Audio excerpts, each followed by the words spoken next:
चलो दोस्तों, अभी अपने सिविल की क्लास एक और लगाते हैं। एक मैंने आपको कुछ दिन पहले भी ये प्रश्न कराया था, एक बार फिर करा रहा हूं। स्थैतिक स्थैतिक अभिलक्षण को समझाइए।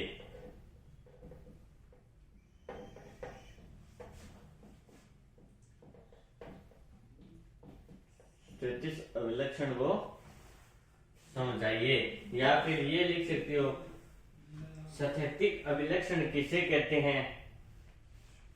दोनों जो आपको ठीक लगे। क्या कोई मुझे बताएगा इसका जवाब? मैंने ये क्वेश्चन आप सभी को करवाया था। क्वेश्चन देख लीजिए एक बार। स्थैतिक राइटिंग का इश्यू है, बाकी ठीक है। किसे कहते हैं?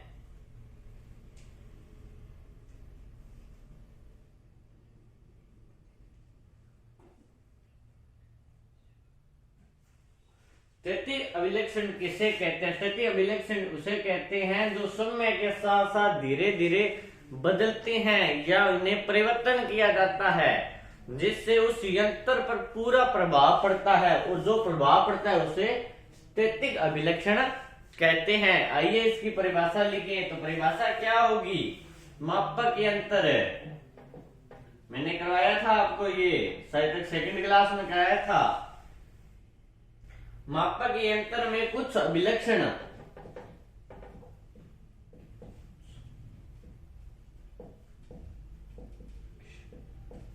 मापक यंत्र में कुछ अभिलक्षण या तो नियम के साथ, या तो नियम के साथ, नियम मतलब सही सिद्धांत के साथ,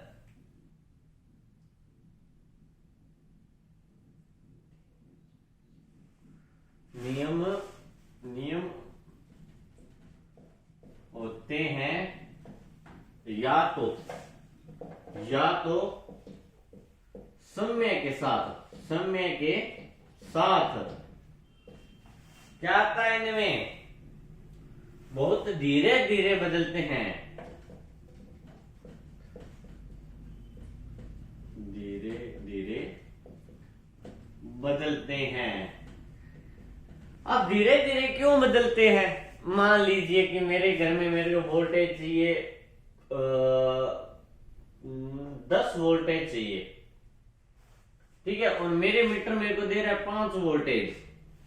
तो मैंने एक अर्जी लगाई, उसको फिर आगे गया, फिर वो और आगे गई, फिर वो और आगे गई, फिर वो और आगे गई, वहां से पास हुआ, फिर मेरे पास नोटिस। इस प्रक्रिया में कम से कम 1 से 2 या 3 महीने लग जाते हैं। तो ये काम धीरे धीरे होता है, और इसी धीरे धीरे करने की वजह से जो मीटर होता है, जो 5 वोल्टेज की इसकी पावर है, तो ये मेरे को 10 की कैसे दे देगा? तो ये क्या हो जाता है? खराब हो जाता है। इसी खराब होने की प्रक्रिया को स्थैतिक अभिलक्षण कहते हैं। स्थैतिक धीरे धीरे बदलते हैं।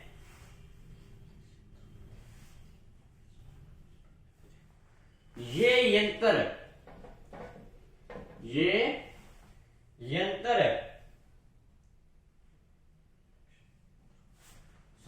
ये अभिलक्षण, ये अभिलक्षण यंत्र को समान रूप से प्रभावित करते हैं।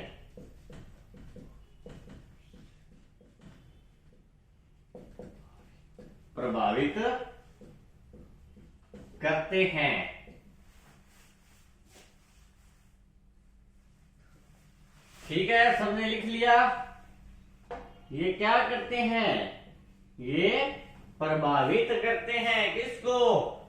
अभिलक्षण यंत्र को प्रभावित करते हैं। इस प्रकार के अभिलक्षण या परिवर्तन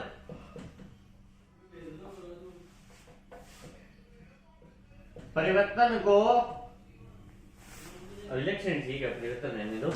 अभिलक्षण को स्थैतिक अभिलक्षण कहते हैं।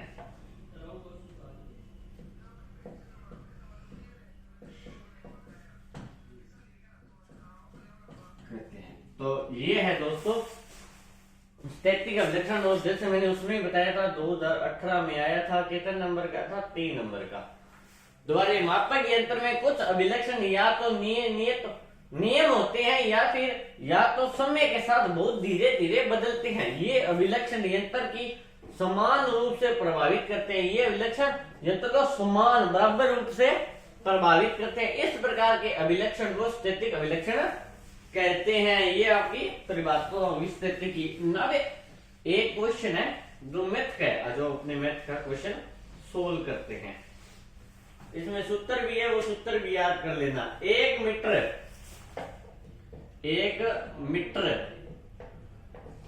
विद्युत वाला, वो मीटर नहीं जो आप मानते हो किलोमीटर वाला नहीं, मीटर है। मीटर जो विद्युत वाला होता है, जो हमें रीडिंग देता है। 1 मीटर 127.50 वोल्टेज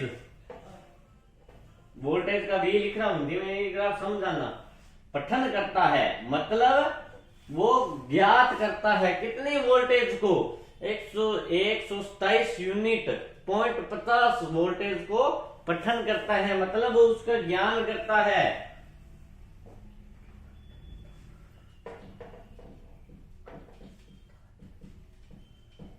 तथा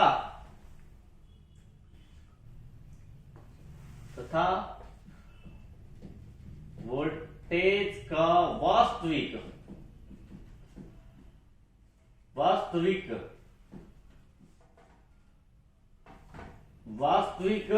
मान, मतलब जो वास्तविक वोल्टेज है वो कितनी है, 127.43 वोल्टेज।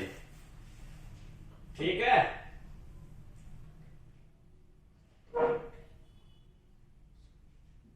तो ज्ञात कीजिए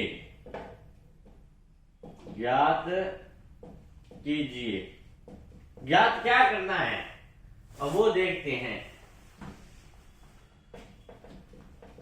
ज्ञात कीजिए, अब ज्ञात क्या करना है वो देखिए। आइए, एक तो इसमें ए है, ये सॉरी मैं वैसे लिख देता हूं, आपको साफ दिख जाएगा। ए को ज्ञात करना है। ए क्या है,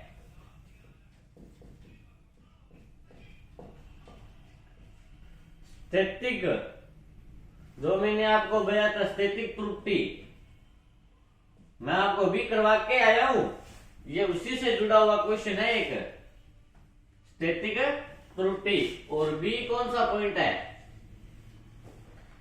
यंत्र का स्टैटिक संशोधन, यंत्र का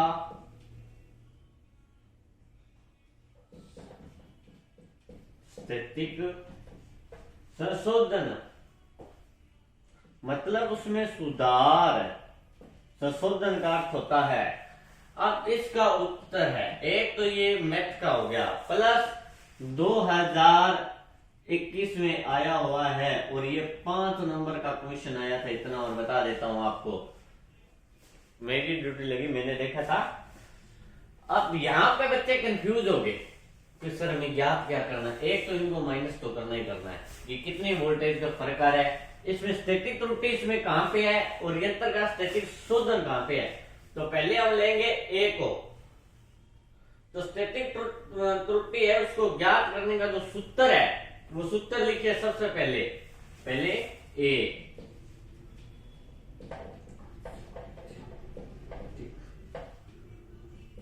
त्रुटि, अब अपने स्टैटिक त्रुटि ज्ञात करेंगे।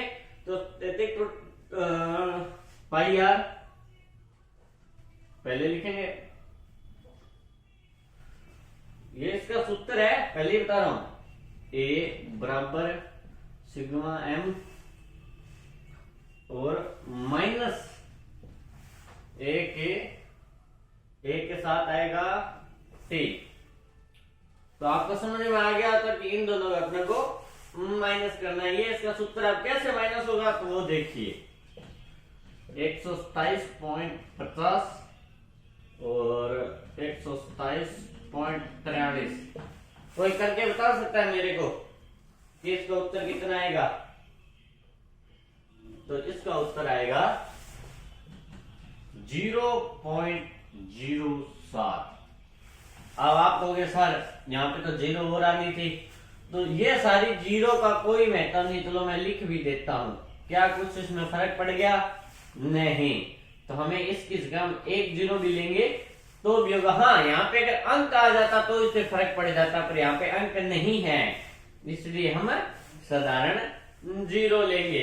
तो अभी जो आपका क्वेश्चन था तो वो कुछ इस प्रकार हो जाएगा कि स्थैतिक त्रुटि, ये तो आ गया सिर्फ त्रुटि, स्थैतिक त्रुटि। अभी हमें क्या करना है, यंत्र का स्थैतिक संशोधन, तो ये आ जाएगा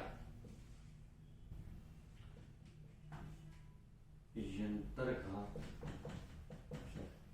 स्थैतिक संशोधन। वही सबसे पहले सूत्र लिखेंगे, C माइनस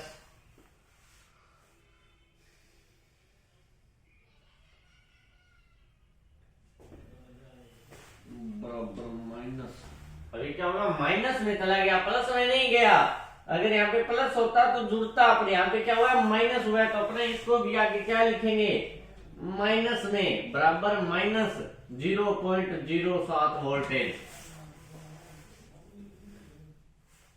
कितने वोल्टेज का फर्क आया है, 7 का। यहाँ पे हमने सिर्फ वोल्टेज काटी, वोल्टेज किस में निकली थी, स्थैतिक त्रुटि में। स्थैतिक त्रुटि का सूत्र ये रहा, इसको हमने हल किया। पर अभी ये जो 7 वोल्टेज है, ये 0.07 वोल्टेज है, वो किसकी है, तो यंत्र का स्थैतिक संशोधन करने के बाद पता चला है कि ये माइनस की है, प्लस की नहीं है, माइनस की है ये।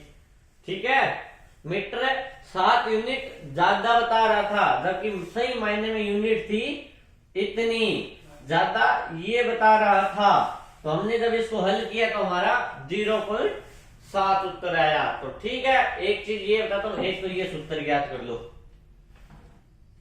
ये सूत्र बहुत जरूरी है, सॉरी सिग्मा टी, ओके, ये सूत्र याद कर लो। और ये तो है स्थैतिक त्रुटि का, और ये है संशोधन त्रुटि का, ये दो है, यहां से यहां, यहां से यहां। क्वेश्चन जरूर आएगा, लिखित में दे सकता हूं, इससे जुड़ा हुआ क्वेश्चन जरूर आएगा। रकमें चेंज हो सकती है, रकमों का कुछ नहीं लेना, ऊपर नीचे कुछ भी हो सकता है, पर ये क्वेश्चन जरूर आएगा।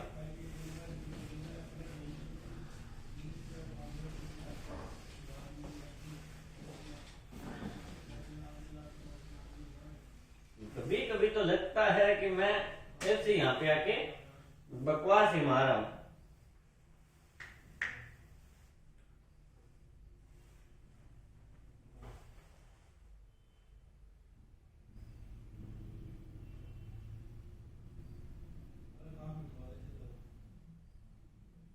चलो अगला क्वेश्चन कराते हैं, सबको छोड़कर। अगला क्वेश्चन है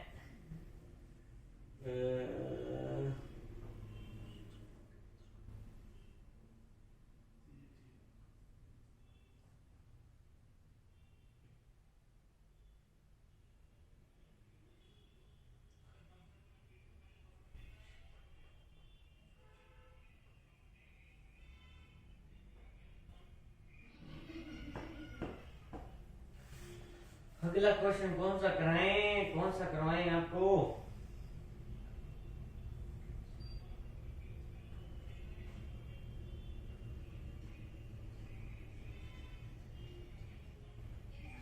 चलो ये करते हैं, एक उपयंत्र में विक्षेपक बलपूर्ण या बलापूर्ण एवं नियंत्रण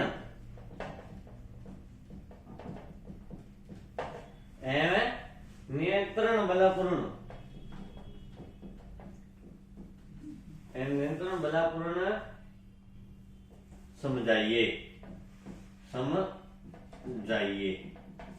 वह कमानी नियंत्रक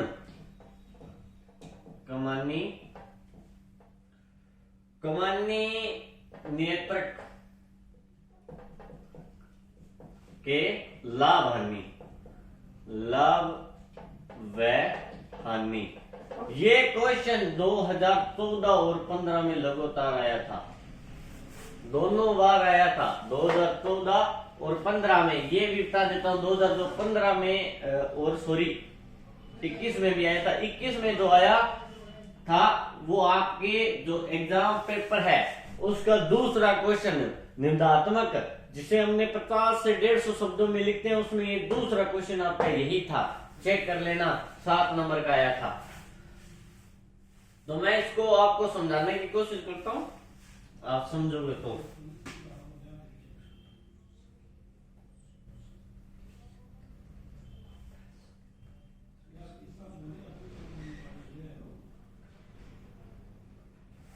ये देखो, ये क्या होता है, पहले ये जो सूचना यंत्र होता है ना, ये उसके साथ लगा होता है, ये उसे रूट आउट करता है, उसे घुमाता रहता है, जिससे वो सूचना प्रदान करता रहता है। घुमाने से ही सूचना प्रदान होती है। मीटर के अंदर भी ये घूमने वाला होता है, वैसे से घूमता रहता है तो सूचना होती है। जैसे आपकी घड़ी मान लो, तो घड़ी की सुइयां चलेगी तो ये आपको कोई सूचना मिलेगी, नहीं तो आपको सूचना नहीं मिलेगी। ठीक है, तो आइए इसकी जो परिभाषा है वो लिखते हैं। विक्षेपण, विक्षेपण बलापूर्ण, सॉरी बलापूर्ण नहीं है, बलाघूर्ण। सॉरी दोस्तों, यहाँ पे मैंने गलत कर दिया, बलाघूर्ण है।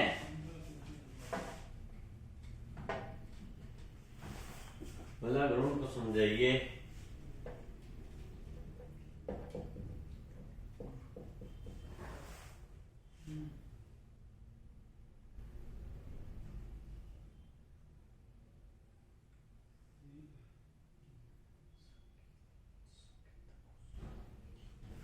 संकेतक को सूचना के लिए,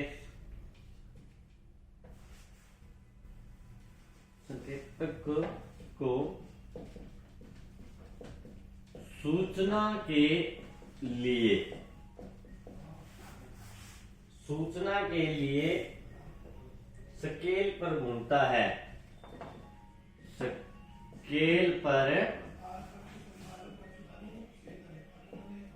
घूमता है।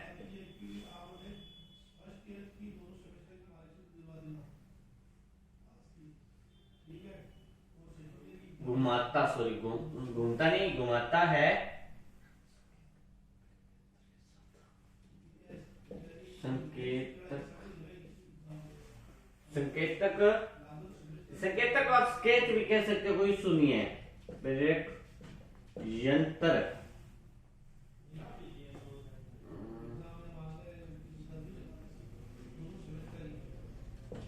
तंत्र के साथ, मैं एक बार लिख लेता हूं फिर आपको पूरा बता दूंगा।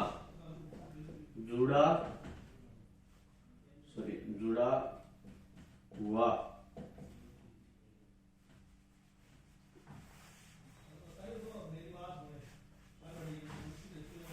जुड़ा रहता है। किसके साथ जुड़ा रहता है? स्केल यंत्र के साथ जुड़ा रहता है।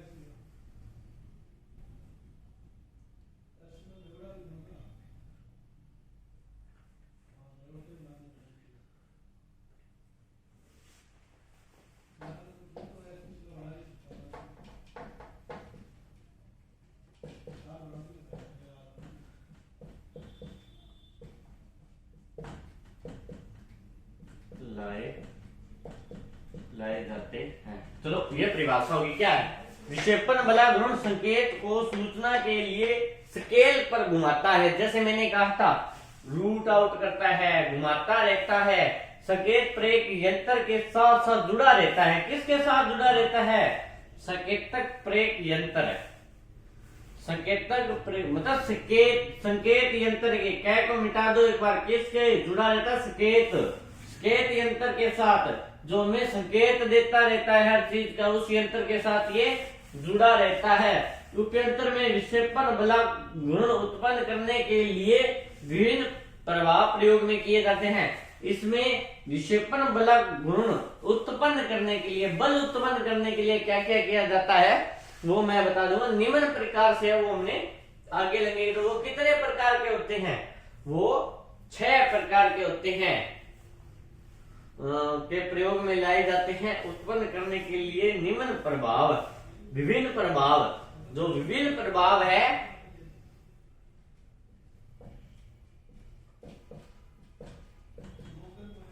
घूर्ण उत्पन्न करने के, निम्न उत्पन्न करने के 6 प्रभाव है या निम्न प्रभाव है। दोनों में से कुछ ही लिख देना, वो सही होगा। कौन कौन से प्रभाव है वो हम इसको मिटा के लिखेंगे। फिर अपने इसके हानि और लाभ लिखेंगे। हानि लाभ छोटे करेंगे जो हमारी ज्यादा समझ में आ जाए।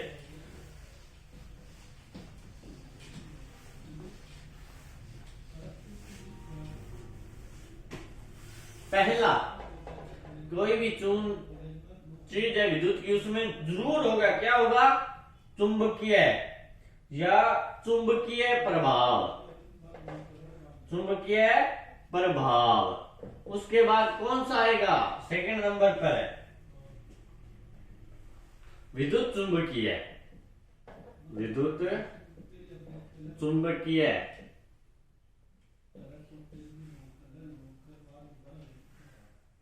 विद्युत चुंबकीय प्रेरण या प्रेरणा प्रभाव भाव, ये आ गया सेकंड नंबर पर। आपके थर्ड नंबर पे आएगा विद्युत गति। विद्युत की भी गति होती है, विद्युत गति या गतिक, दोनों में कुछ भी बोल देना चलेगा या लिख देना तो भी चलेगा, कोई गलत नहीं कर पाएगा।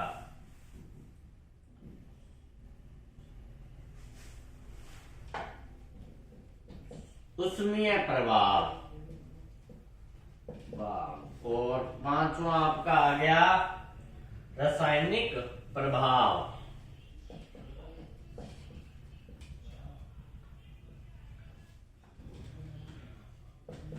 कौन सा प्रभाव आया? रासायनिक। और जो छठा है लास्ट वाला, विद्युत स्थैतिक प्रभाव, जो अपने पहले वाले क्वेश्चन करके आए थे।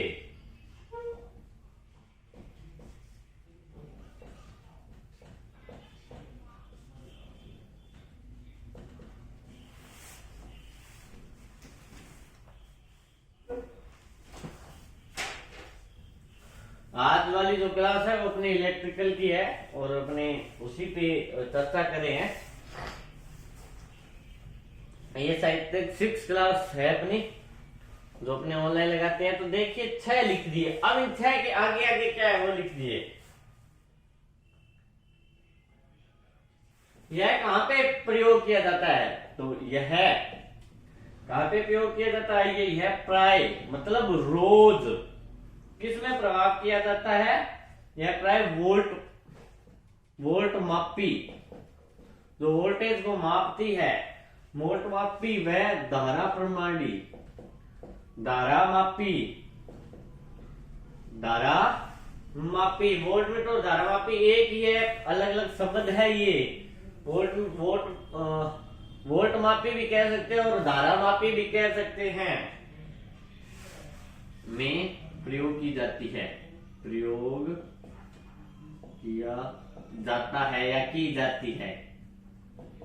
तो ये आपका हो गया पहले का। अब दूसरे का प्रभाव हटा रहा हूं एक बार मैं, जो आप सबको दिए विद्युत चुंबकीय प्रेरणा।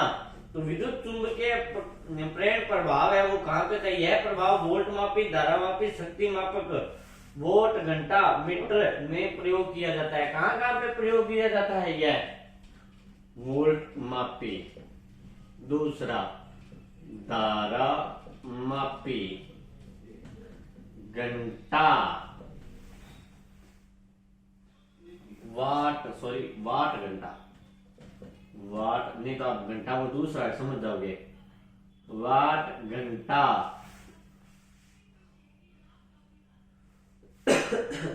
वह शक्ति मापी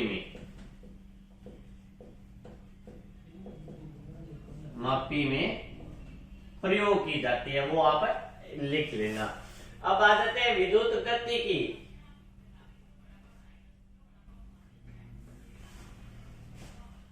यह प्रभाव प्राय मतलब रोज किस में उपयोग किया जाता है? वोल्ट मापी में। अब विद्युत से जुड़ी चीज है तो जाहिर सी बात है विद्युत को मापेगी, है। ये कहां पे उपयोग किया जाता है? सॉरी, वाट मीटर में। वो सॉरी कहां पे है? वोट मीटर में। यह प्रभाव प्राय वोट मीटर में उपयोग किया जाता है या प्रयोग किया जाता है, वो आप आगे लिख लेना।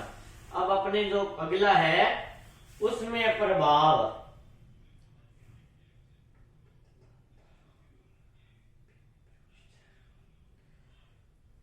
यह प्रभाव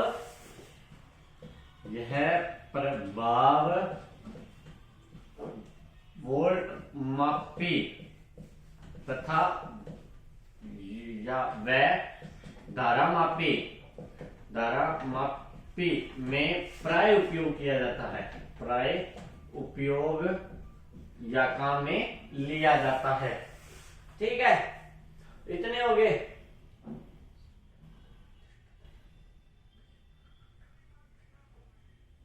रासायनिक प्रभाव, तो यह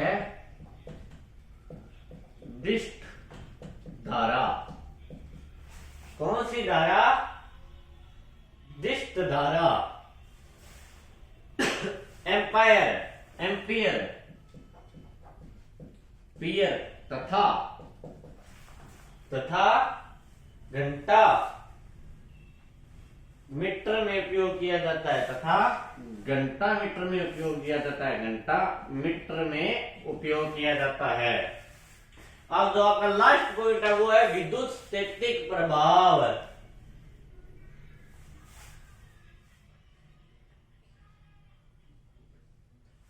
यह प्रभाव केवल, नीचे बैठ के लिखना होगा, यह प्रभाव केवल मतलब ओनली किसमें उपयोग होता है? वोल्ट मापी में प्रयोग किया जाता है।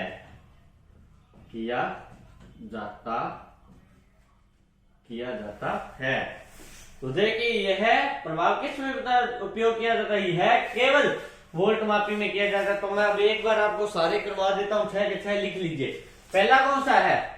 चुंबकीय प्रभाव। दूसरा कौन है? विद्युत चुंबकीय प्रेरणा। तीसरा विद्युत गति प्रभाव। चौथा उसमें प्रभाव, रासायनिक प्रभाव, विद्युत स्टैटिक प्रभाव। ये 6 प्रभाव होते हैं। इन 6 की हेडिंग लिखनी है क्योंकि ये नंबर 7 का क्वेश्चन है मेरे भाई, इतना लिखने से नहीं मिलेगा, इसमें हेडिंग लिखनी पड़ेगी। हेडिंग क्या है? यह प्राय वोल्ट मापी व धारा मापी में प्रयोग किया जाता है। कौन प्रयोग किया जाता है? चुंबकीय प्रभाव। दूसरा विद्युत चुंबकीय प्रेरणा, वोल्ट मापी, धारा मापी, वोल्ट, घंटा व शक्ति मापी में उपयोग किया जाता है। कौन उपयोग किया जाता है? विद्युत चुंबकीय प्रेरणा प्रभाव। दूसरा विद्युत गति प्रभाव, किसमें उपयोग किया जाता है? यह प्रभाव प्राय वोल्ट मीटर में प्रयोग किया जाता है। किसमें उपयोग किया? सिर्फ और सिर्फ वोल्ट मीटर में। कौन सा प्रभाव? विद्युत गति प्रभाव। तीसरा उसमें यह प्रभाव वोल्ट मापी व धारा मापी में प्राय उपयोग किया जाता है। सब में ज्यादा जो कॉमन है वो है वोल्ट मापी और धारा मापी, और सबसे ज्यादा उपयोग किस में हुआ है? ओनली फॉर वोल्ट मापी में। ठीक है। रासायनिक प्रभाव यह सबसे अलग है। यह टेस्ट धारा, एम्पायर तथा घंटा मीटर में उपयोग किया जाता है। कौन उपयोग किया जाता है? रासायनिक प्रभाव।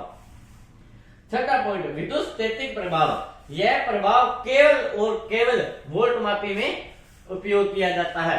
ये तो आगे आपके पॉइंट। अब बात करेंगे हानि और लाभ की। 7 नंबर ऐसे नहीं मिलते एग्जाम में आपके, नहीं कोई ऊपर से देके जाता है।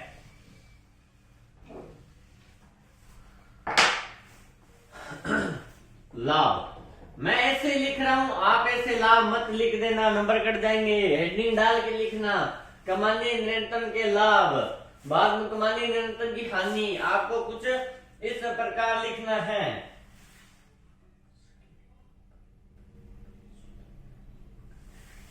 क्या है यह सिस्टम बहुत कम, यह सिस्टम बहुत कम है, कम स्केल पर मान ज्ञात करता है। मान होगा, मान हाँ मान पर सॉरी स्केल कहां पे, यह सिस्टम बहुत कम स्केल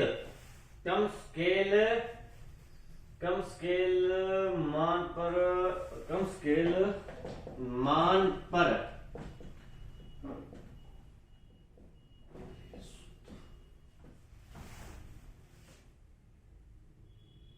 परिशुद्ध मापक ज्ञात करता है। कल एक बार लिख लेता हूं, फिर मैं बता दूंगा आपको, ज्यादा नहीं है, 2 ही है।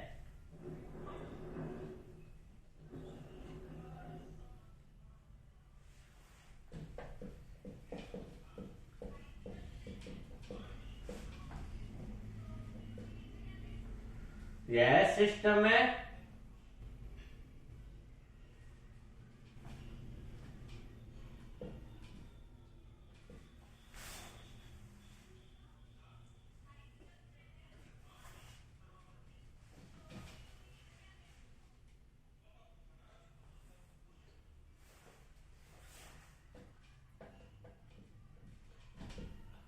ऊर्ध्वाधर तथा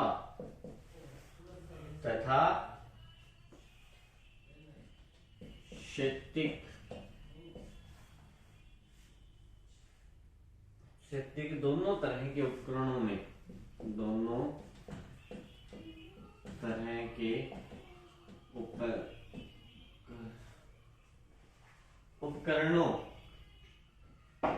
उपकरणों में उपयोग किया जाता है।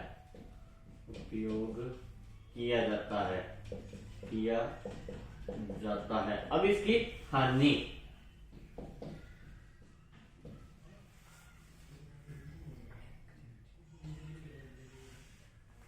यह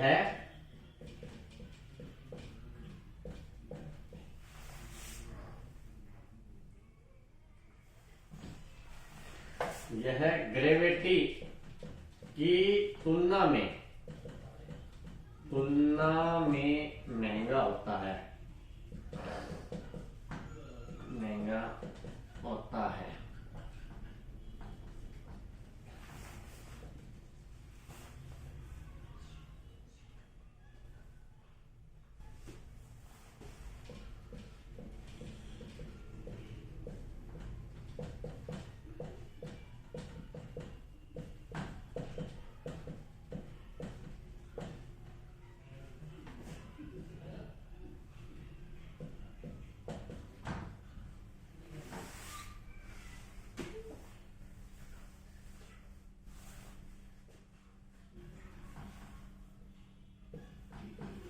चलो ये लाभ देखिए हैं।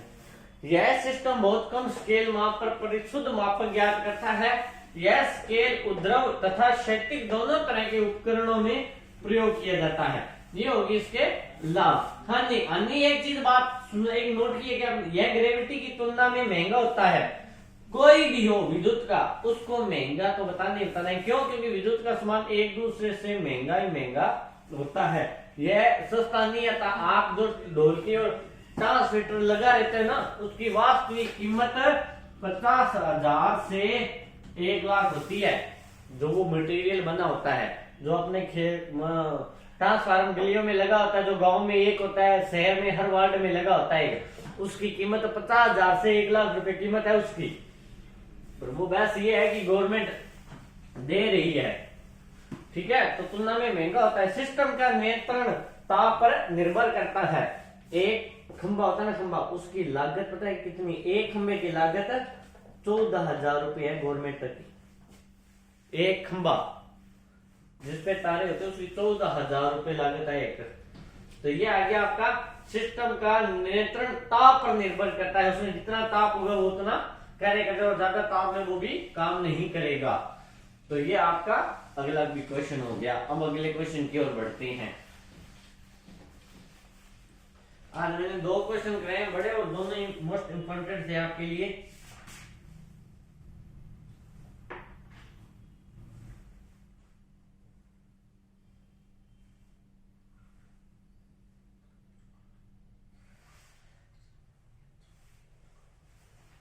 विद्युत मापक यंत्रों के प्रकार।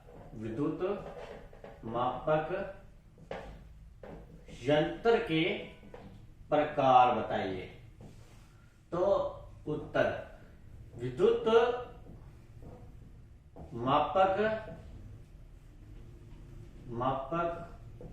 यंत्र 2 प्रकार के होते हैं। कौन कौन से होते हैं? हेडिंग डालते हैं।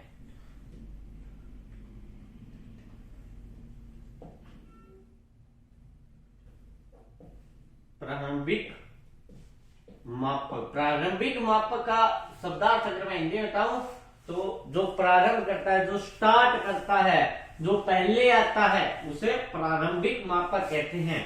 और दूसरे का है द्वितीय मापक।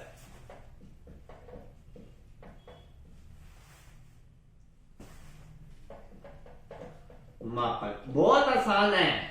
कौन कौन से है? प्रारंभिक मापक और द्वितीय मापक, ये 2 है। अब मैं एक और चीज बता रहा हूं, प्रारंभिक मापक में तो कुछ नहीं है, बट द्वितीय मापक में भी कितने हैं? द्वितीय मापक में भी 2 पॉइंट है। कौन कौन से है? पहला पॉइंट कौन सा है द्वितीय मापक में? पहला है, 3 पॉइंट है, 2 नहीं है। पहला है सूचना तंत्र। सूचना, यहां पे नीचे लिखो जो आपको समझ में आ जाएगा। इसमें कितने हैं? इसमें 3 हैं। कौन कौन से 3 हैं? पहला कौन सा है? तो पहला है सूचना तंत्र।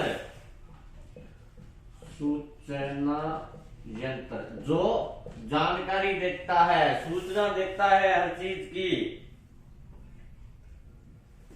दूसरा है रिकॉर्डिंग। फोन वाली रिकॉर्डिंग नहीं है, सबको हुई दिख रही है, रिकॉर्डिंग चल रहा है आजकल, रिकॉर्डिंग है भैया। और जो तीसरा पॉइंट है वो है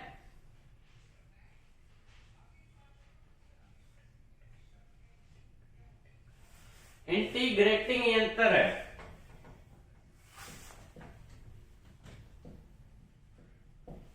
इंटीग्रेटिंग यंत्र है। तो ये आपके 3 यंत्र आगे।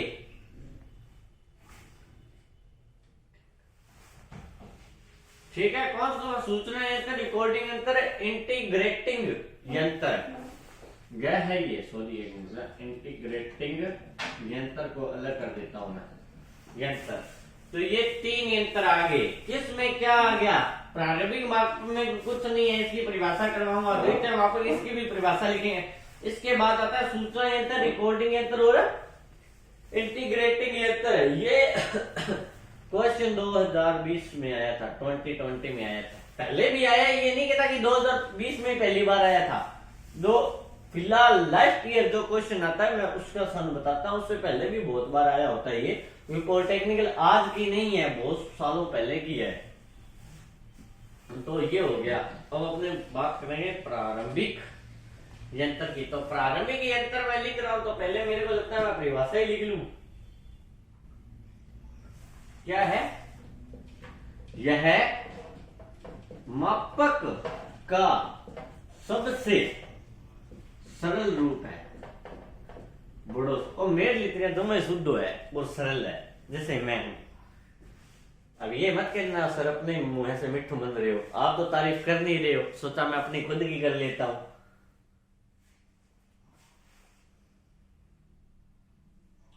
सरल रूप है, ठीक है। इसका ये होगा, यह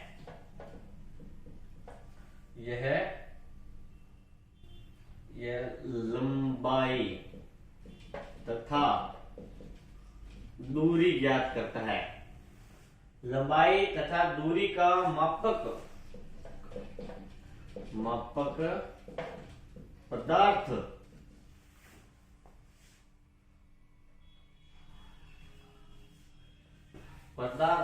या पदार्थों के द्रव्यमान ज्ञात करता है। पदार्थों का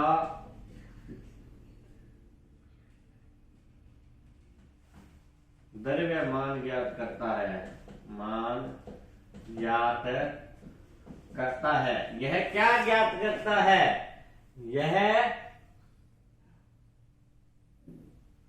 द्रव्यमान ज्ञात करता है।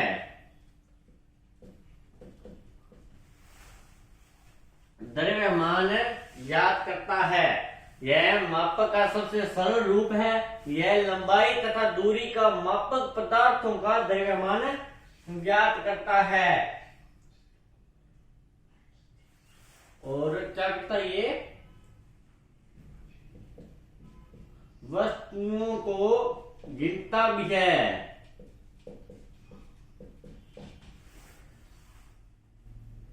या गिनना या गिनता, ये गिनता तो मेरी भाषा में हो गया, गिनना हो सकता है। यह वस्तुओं को गिनता भी है, सॉरी, गिनता भी है, ठीक है।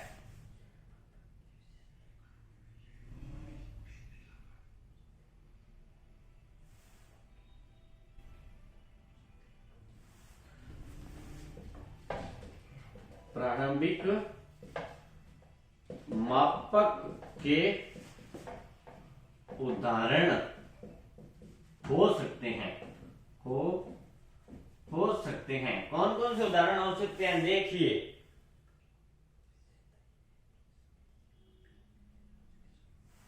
इस मापक की यह विशेषता है कि की मात्रा ये आती है दोस्तों। यह विशेषता है कि इसके लिए मापी जाने वाली राशि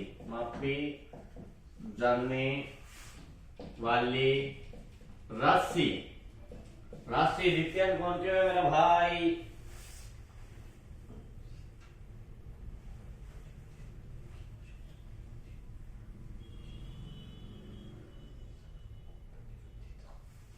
राशि के स्वरूप को परिवर्तन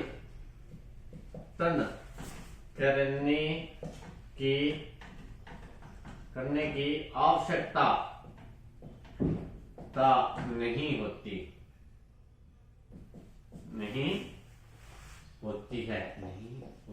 है।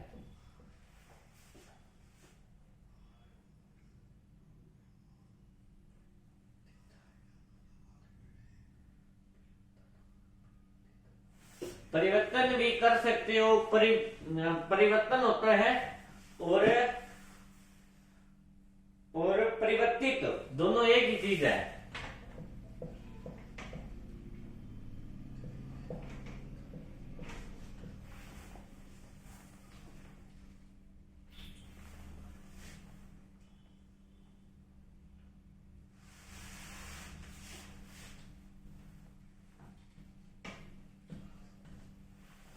करने की आवश्यकता नहीं होती है।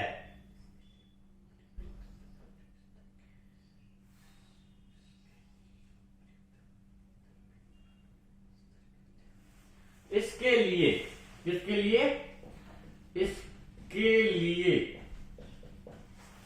इसके लिए जो यंत्र होते हैं,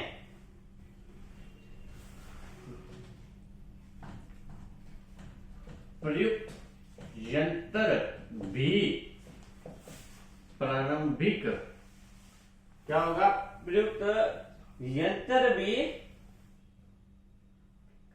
प्रारंभिक सतह के होते हैं, बिग सत्थर के होते हैं। मतलब पहली बार उपयोग किए जाने वाले यंत्र ही होते हैं। क्या होते हैं, देखिए, प्रारंभिक मापक का, यह मापक का सबसे सरल रूप है और यह लंबाई तथा दूरी का मान पदार्थों का द्रव्यमान ज्ञात करता है। द्रव्यमान को छोड़ दीजिए, ये क्या है, प्रारंभिक मापक का परिभाषा देखिए, यह मापक का सबसे सरल रूप है। ठीक है, यह लंबाई तथा दूरी का मान ज्ञात करता है। आप इतना ही लिख सकते हो, कोई जरूरी नहीं है ये लिखना, अगर याद ना हो तो मान ज्ञात कर सकते हो। वस्तुओं को, इसका काम क्या है, ये वस्तुओं को गिनता है। और इसका उदाहरण देखिए, इसको गिनने के बाद उन वस्तुओं को किसी और में परिवर्तन करने की जरूरत नहीं है। इसके दिया गया जो नियम है वही सही है। अब देखिए, मैं परिभाषा बोल रहा हूं, यह मापक का सबसे सरल रूप है, यह लंबाई तथा दूरी का मान पदार्थों का द्रव्यमान ज्ञात करता है, वस्तुओं को गिनता भी है। प्रारंभिक मापक के उदाहरण दे सकते हैं। इस मापक की यह विशेषता है कि इसके लिए मापी जाने वाली राशि के स्वरूप को परिवर्तित करने की आवश्यकता नहीं होती है। इसके लिए प्रयुक्त यंत्र भी प्रारंभिक स्तर के होते हैं। इसमें जो उपयोग किए जाने वाले यंत्र होते हैं वो भी प्रारंभिक स्तर के होते हैं। ये आपकी आगे इसकी उदाहरण। अब आपने द्वितीय मापक के उदाहरण करते हैं। किसके मापक के उदाहरण करते हैं, द्वितीय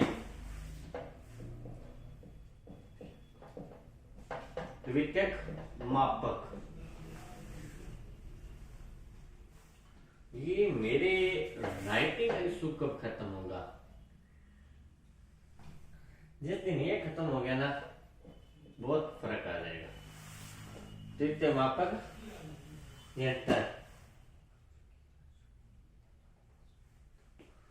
अब ये जो आप देखिए, पहला देख सकते, मैं टीचर हूं, मेरे जाने के बाद कोई और आपको पढ़ाएगा तो आप यही कहोगे हाँ पहले वाला तो कमी थी उसमें कुछ ना कुछ, दूसरे वाला बेस्ट है। हमेशा यही होता है, एक को कम और दूसरे को ज्यादा दिया जाता है कि हाँ दूसरा ज्यादा है। तो इसी में वही हुआ, क्या हुआ, पहला सरल है, कम रुपए में आ जाता है, सही गिनती करता है। पर द्वितीय क्या कह रहा है, जिसकी परिभाषा क्या कहती है, ये सुनिए आप।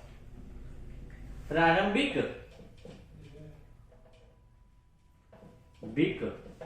मापक द्वारा कई इकाइयां या कई राशियों का यथार्थ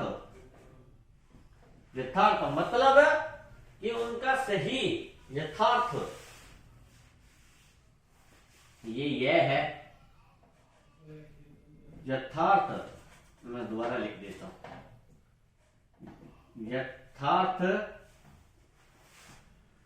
यथार्थ मापक संभव नहीं है, मापक संभव नहीं है।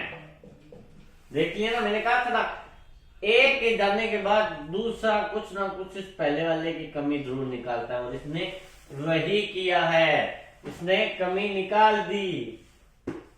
क्या निकाल दी, प्रारंभिक मापक द्वारा कई राशियों का यथार्थ मापक संभव नहीं है, मतलब वो सभी राशियों का मान नहीं ज्ञात कर सकता।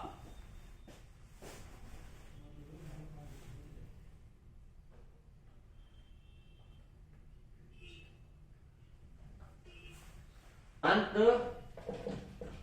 मापक के विभिन्न सिद्धांतों का प्रयोग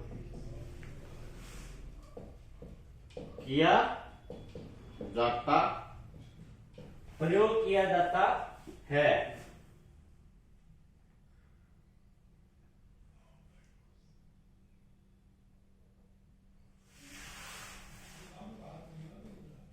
विभिन्न सिद्धांतों का प्रयोग किया जाता है।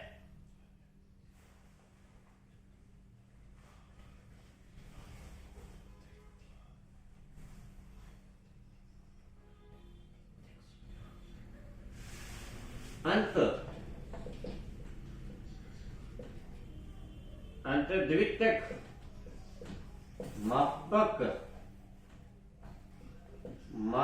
में अप्रत्यक्ष, जिसे प्रत्यक्ष नहीं किया जा सकता, जिसे दिखाया नहीं जा सकता, उसे अप्रत्यक्ष विधि काम में लाई जाती है। जिससे क्या होता है, जिससे उस वस्तु का मान ज्ञात करते हैं।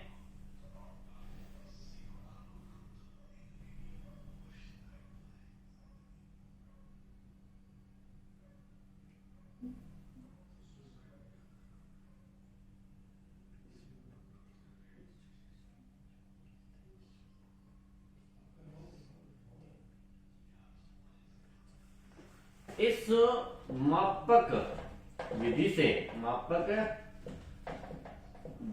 से राशियों के स्वरूप में परिवर्तन किया जाता है।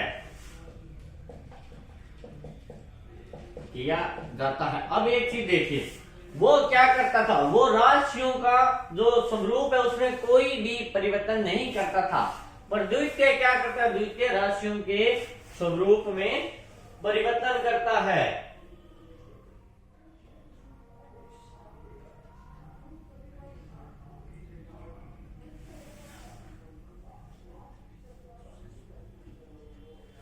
मापक में प्रयुक्त होने वाले यंत्र भी, मापक में प्रयोग होने वाले यंत्र उस सिद्धांत पर कार्य करते हैं।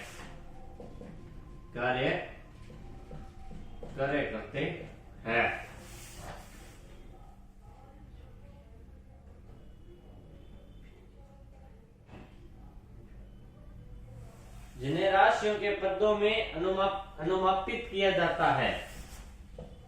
जिन्हें राशियों के पदों में अनुमापित किया जाता है। अब ये किस में उपयोग होता है वो बताता हूं। उदाहरण के लिए, उदाहरण किस किस का दूं मैं, तो उदाहरण है साहब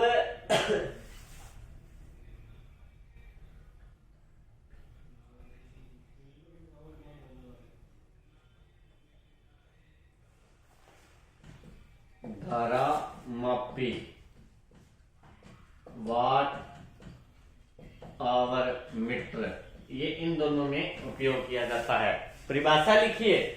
द्वितीय मापक की प्रारंभिक मापक द्वारा कई राशियों का यथार्थ मापक स्वरूप संभव नहीं है, अतः मापक के विभिन्न सिद्धांतों का प्रयोग किया जाता है। अतः द्वितीय मापक के प्रयुक्त विधि काम में लाई जाती है। इस मापक विधि में राशियों का स्वरूप में परिवर्तन किया जाता है। मापक में प्रयोग होने वाले यंत्र उस सिद्धांत पर कार्य करते हैं जिन्हें राशियों के पदों की अनुमापी किया जाता है। उदाहरण के लिए धारा मापी और वाट आवरण मीटर का कार्य करते हैं। ये तो आप आगे परिभाषा। अब जो द्वितीय मापक के 3 सिद्धांत लिखाए थे, जो 3 आगे थे, आइए अपने उस पर भी चर्चा करते हैं। कौन कौन सा था वो भी लिखते हैं साथ साथ। तो पहला था सूचना सूचना यंत्र। आइए इसके बारे में थोड़ी सी नजर डाल लें।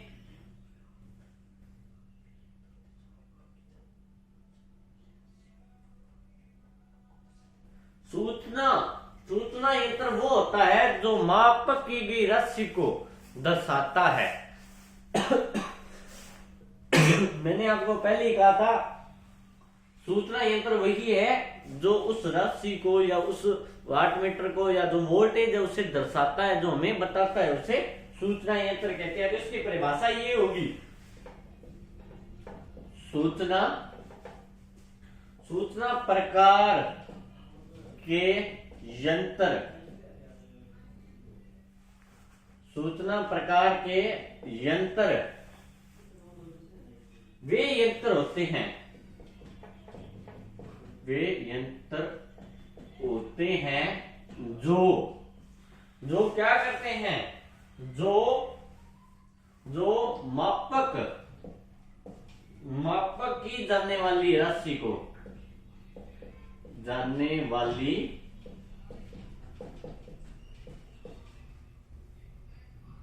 राशि के मापक को, राशि के मापक को दर्शाता है। ये लीजिए,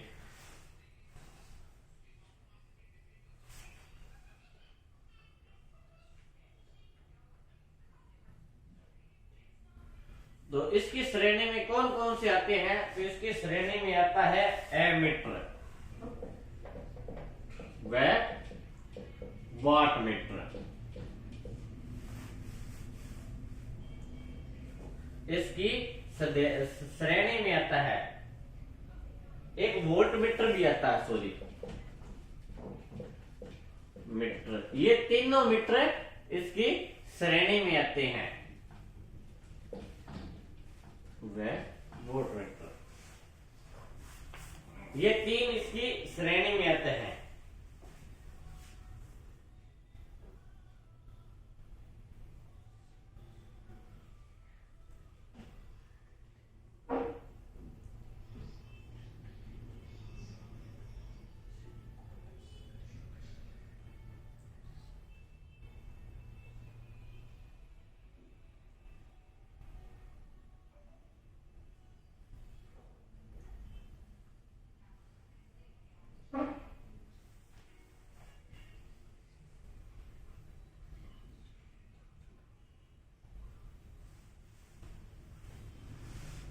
अब आता है आपका अगला है जो नोट, जो था रिकॉर्डिंग।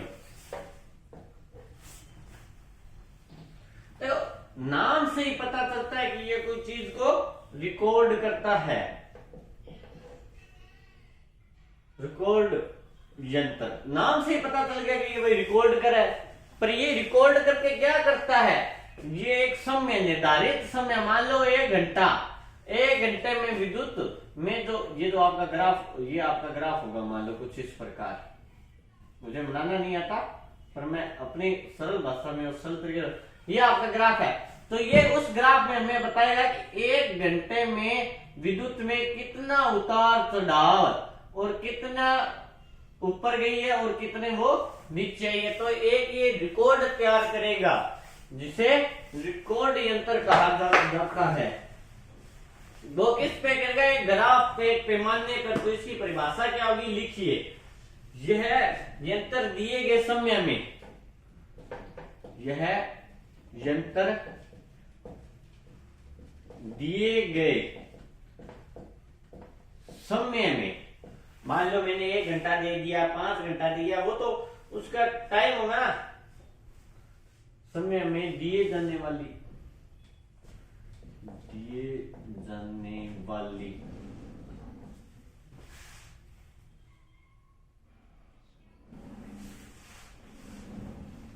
समय में मापी जाने वाली राशि के उतार चढ़ाव को, चढ़ाव को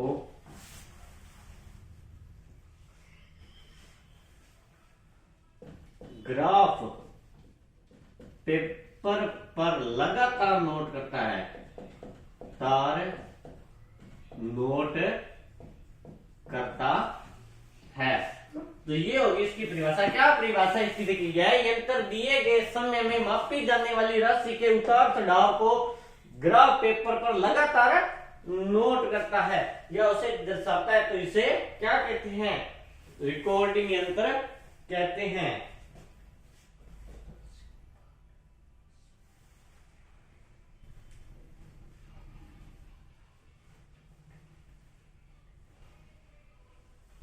और यह किस में उपयोग किया जाता है? तो यह रिकॉर्डिंग वोल्टमीटर,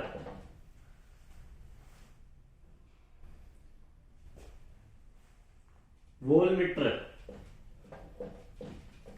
तथा उसके साथ किसमें उपयोग किया जाता है? Power factor, power factor metre में, मीटर, ये इन दोनों में उपयोग किया जाता है। ठीक है, सबने लिख लिया होगा। अब अपने मीटर किस में? रिकॉर्डिंग मीटर, रिकॉर्डिंग वोल्टमीटर तथा पावर फैक्टर मीटर में उपयोग किया जाता है। इनमें भी आगे एक और होगा, वो अपने आगे कराएंगे।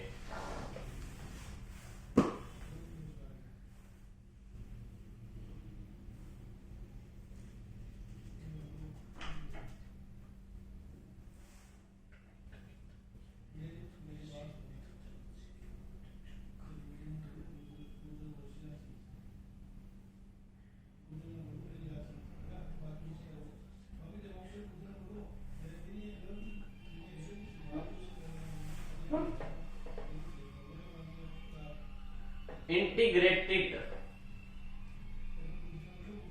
इंटीग्रेटिंग यंत्र।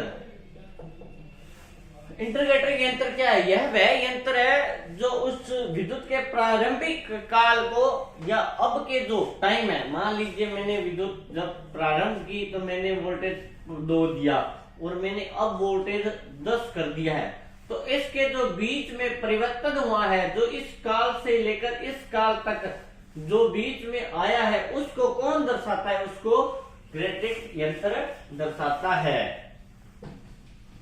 इंटीग्रेटिंग यंत्र दर्शाता है। क्या दर्शाता है इंटीग्रेटिंग यंत्र? तो आइए वो करते हैं, जिसकी परिभाषा लिखते हैं।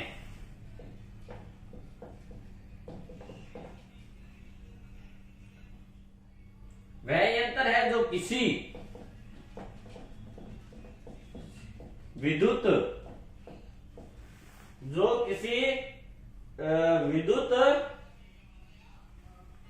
राशि के प्रेक्षण काल को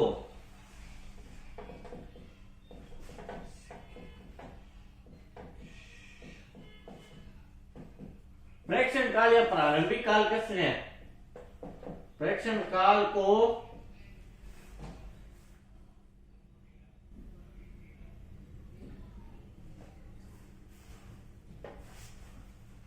प्रेक्षण काल के अंतर्गत, प्रेक्षण काल के अंतर्गत कुल मान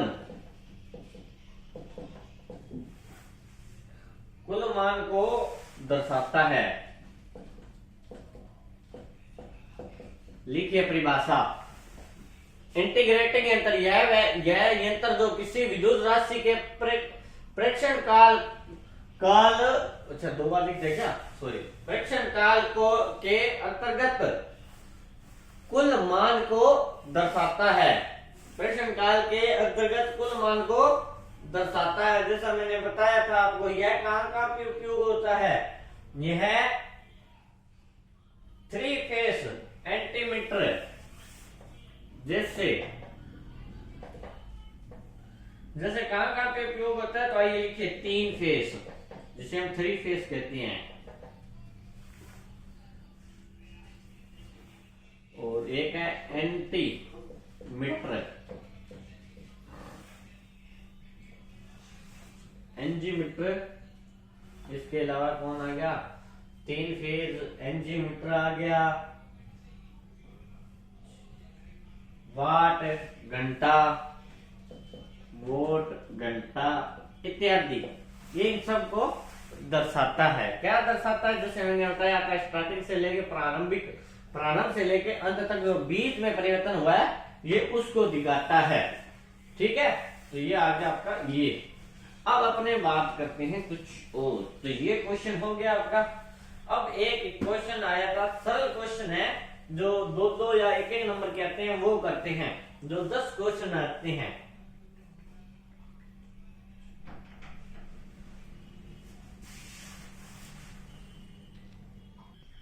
तो क्वेश्चन है इंटीग्रेटिंग टाइप यंत्रों को निम्न श्रेणियों में बांटा जा सकता है। तो इंटीग्रेटिव को निम्न 3 श्रेणियों में बांटा जा सकता है। श्रेणियों में बांटा जा सकता है, बांटा जा सकता है। तो ये थी इसकी 3 कौन कौन सी श्रेणी है। अभी देखो, वैसे क्वेश्चन ये 7 नंबर का भी बन जाएगा जैसे जैसे मैं कराऊंगा, पर वैसे ये छोटा 1-1 नंबर का आता है। और अगर इसमें पूरा आ जाए कि इंटीग्रेटिव यंत्रों को विस्तार से समझाएं, तो ये 7 नंबर का बन जाएगा। पर इसमें अभी इतना नहीं है। अब क्या क्या आता है वो देखते हैं। तो इसमें 3 आता है। कार्य करने के सिद्धांत के आधार पर, पहला कार्य करने के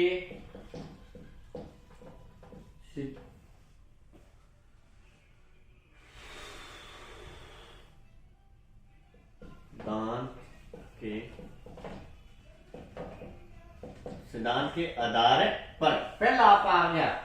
दूसरा, इस पहले के अंदर कितने हैं।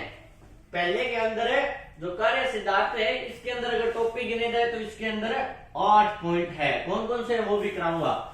और आपका दूसरा है, जो दूसरा पॉइंट है ना आपका, वो है विद्युत मात्रा मापने के आधार पर है। विद्युत मात्रा मापने के आधार पर है। मापने के आधार पर। तो इसमें अगर पॉइंट गिने जाए तो इसमें 3 पॉइंट आएंगे। कौन कौन से आएंगे वो भी मैं आपको कराऊंगा। पहले मुख्य पॉइंट कर लेते हैं, जो मैंने आपको 3 बताए थे। मीटर की बाहरी बनावट के आधार पर। चलो, बनावट से मेरे को याद आया आपको, तो इसमें जो पॉइंट होते हैं वो मुख्य रूप से 4 होते हैं, वो भी मैंने। मीटर की बाहरी बनावट, किसी को बाहर से देखकर आप ये अंदाजा मत लगाएं कि उसके अंदर क्या है। जिससे इंसान बाहर से होता है, जरूरी नहीं वो वैसा अंदर से हो। तो एक ये भी समझे, मीटर की बाहरी बनावट, जैसे इंसान हर चीज की एक बाहरी बनावट भी होती है, अंदर से अलग बाहर से अलग दिखता है। सोचिए, मैंने चश्मा बना दिया गांधी जी का। ठीक है, तो ये 3 थे। क्या क्या थे।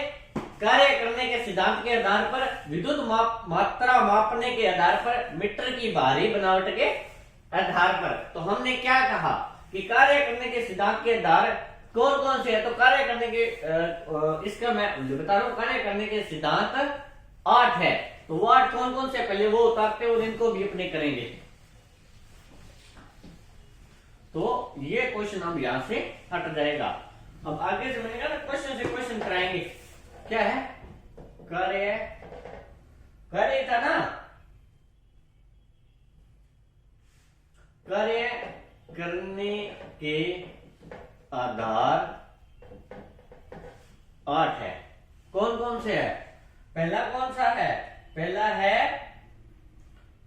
Moving coil.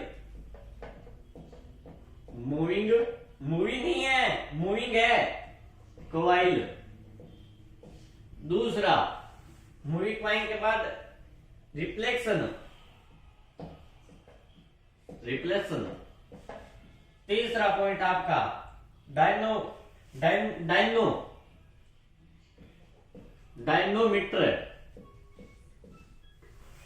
या फिर आप डायनोमोटर भी कर सकते हो, डायनोमीटर। और आपका जो चौथा है इलेक्ट्रो,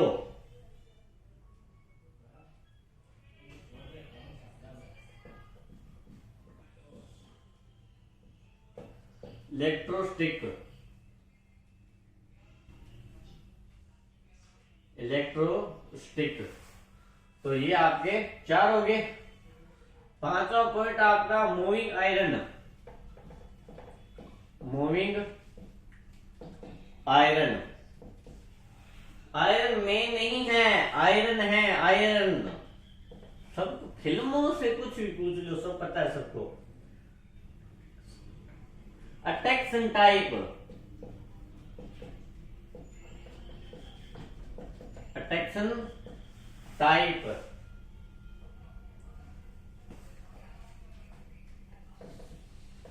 अटैक्शन टाइप। 7वां आपका जो पॉइंट है hot wire type, hot wire type. और 8वां जो आपका मुख्य क्वेश्चन है वो है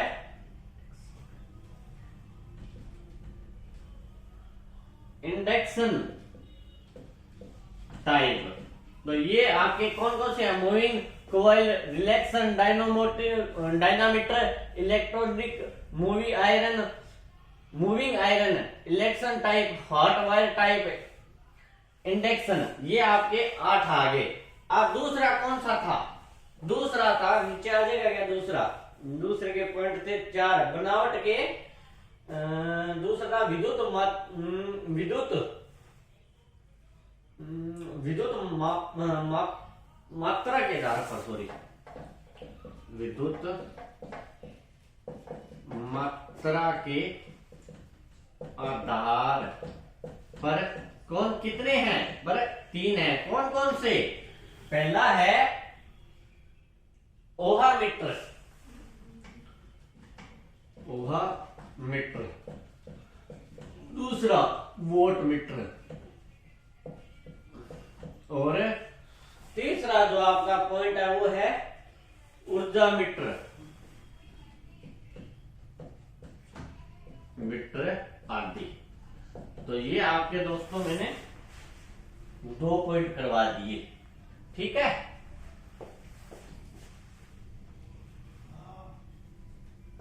हो गए 2 पॉइंट आपके। अब वो एक तीसरा और है, वो उतार लेते हैं, फिर उसके बाद आज की क्लास यहीं करेंगे। आज थोड़ी बढ़ाती क्लास 2 घंटे की होगी लमसम। अब था बनावट के आधार पर, तीसरा बनावट के आधार। बनावट के आधार पर मैंने कितने बताए थे? क्या कोई मुझे बता सकता है? नहीं, तो मैंने 4 बताए थे। पहला कौन सा है? पहला है पोर्टेबल। दूसरा पॉइंट आपका पैनल, बोर्ड टाइप। तीसरा पॉइंट कौन सा है आपका? फ्लैश माउंटिंग,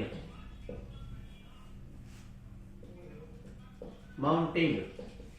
और जो चौथा लास्ट पॉइंट आपका वो है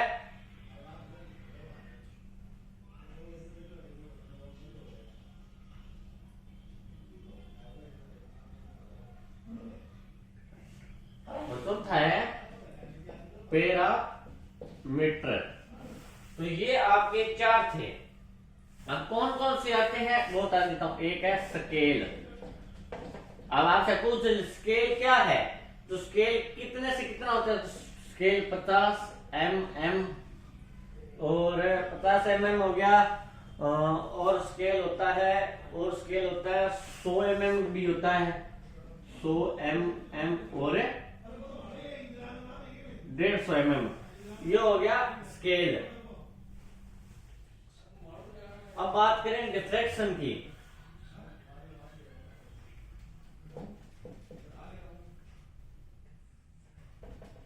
डिफ्लेक्शन क्या है या कितने प्रकार होता है? तो वो होता है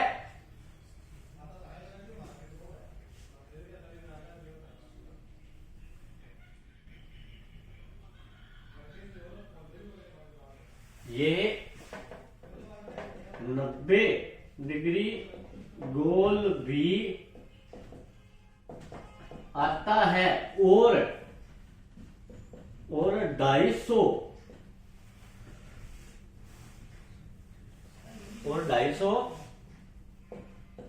डिफ्लेक्शन देता है। अब 2 हो गए, 1 मिनट।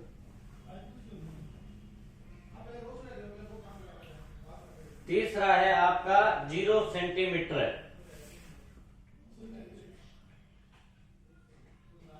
0 सेंटीमीटर क्या है?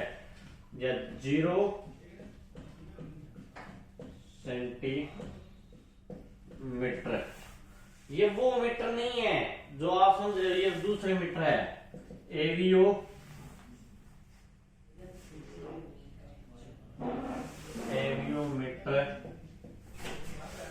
एक रेंज मीटर, और एक रेंज मीटर के बाद जो लास्ट वाला आता है आपका एम्पियर मीटर आदि। ये है आपके 3 पॉइंट, तो इन्हें उतार लेना। क्या क्या है? फोटो पेपर, पेन, गोल टाइप, फ्लैश, मार्निंग और पैरामीटर। और इस स्केल कितना? 50 mm का, 100 mm का और 150 mm का। फ्लेक्शन ये 90 गोल आकार का आता है, 90 डिग्री गोल आकार का, 250 डिफ्लेक्शन देता है। 0 सेंटीमीटर कौन सा होता है? वियोमीटर 0 सेंटीमीटर का होता है। एक रेंज मीटर और